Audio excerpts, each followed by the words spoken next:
As New Orleans prepares for Mardi Gras, police come across a crime scene that doesn't make sense. This particular case would be bizarre in any neighborhood. A young mother is dead under mystifying circumstances. She was running towards the living room. But can Dr. Henry Lee put the pieces together and solve a murder that has baffled police for years? Two defendants gave almost identical story, but the crime scene says a different thing. Sheriff's detectives were investigating the murder of Janet Myers. Two men were in the house when she died, her husband Carrie and his best friend Bill. Both men had knife wounds. Carrie also had a broken arm from being hit, according to Carrie, with the same baseball bat that Bill Fontenelle used to kill Janet. Police arrested Fontenelle for murder. Dr. Lee found trails of minute blood spatter on the walls, floor, and furniture winding from room to room. This was the first step in reconstructing the crime scene. The murder weapon seemed obvious. The blood-stained baseball bat found against the sofa in the family room. Yet Janet's body was found in the living room.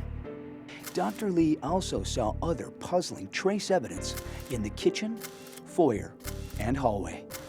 The physical evidence at the house may have been complex, but just as baffling were the different accounts given by the injured husband, Carrie Myers, and his friend, Bill Fontenelle, where each man accused the other of attacking first.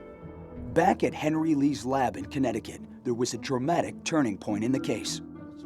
When Dr. Lee examined the clothes Myers and Fontenelle had been wearing, he saw something no one else had noticed. So why don't you start writing? Okay. There were some obvious blood smears on Carrie's gray slacks and Bill's blue jeans, which could have happened during the fight.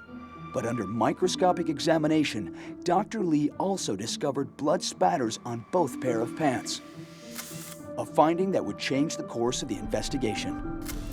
And we grouped those blood stamps. We found Janet's type on both Meyer and Fontenelle's clothing.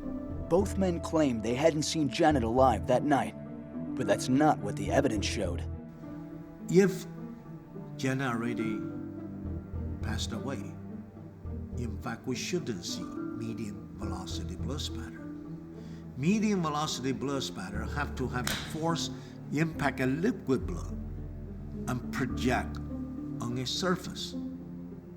That alone tells me two of them was close or next to a blood source, liquid blood source, and Janet's type. Dr. Lee had found blood traces that looked bad for both men. Dr. Lee determined that Janet Myers died in her living room, but elsewhere he discovered signs that the murder did not begin there. Blood spatter. Yeah, that's a lot of blood spatter. The trail of blood allowed Dr. Lee to reconstruct the scene that night, not as described by Carrie Myers or Bill Fontenelle, but by letting the trace evidence itself tell the story. That afternoon, when Meyer walked into the house, saw Janet with a laundry basket, they start verbally arguing. That argument become physical. He probably hit Janet, and Janet ran into the bedroom, dropped the basket, and during that time, the boy was trying to hold in the mother, and Meyer accidentally hit the son. Meanwhile, Janet started running towards the family room. At this point, more likely Janet picked up an ashtray, tried to defend herself, and hit Meyer on the head. And Meyer started fighting with her, and at this point took up the bat, started beating her up, and Janet started running through the hallway. At this point, Fontenelle more likely walked in. Meyer hit Janet, caused all those blood spatter, medium velocity impact spatter on the wall. She more likely this position and coming down.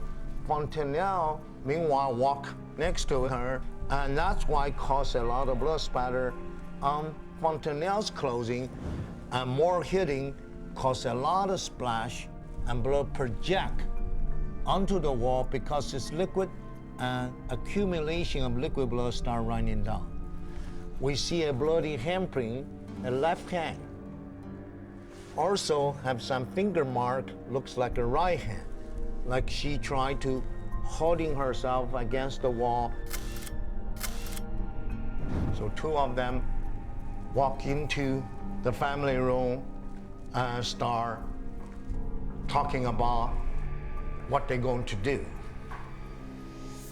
They place the baseball bat next to the sofa. They have to do something. They have to stage in something. So they come up with a plan. Fontenelle will use the bat, hit the Meyer. Meyer will get the knife and stabbing him. Because the stabbing is pretty shallow. If, in fact, two of them struggle really stabbing, we should have a deeper stab.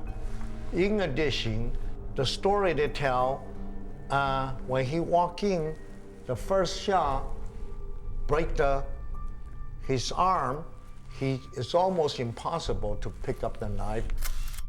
After he stabbed Fontenelle walk out of that's why we see this blood trail and get out of the door. Sheriff's investigators never examined the murder weapon for fingerprints.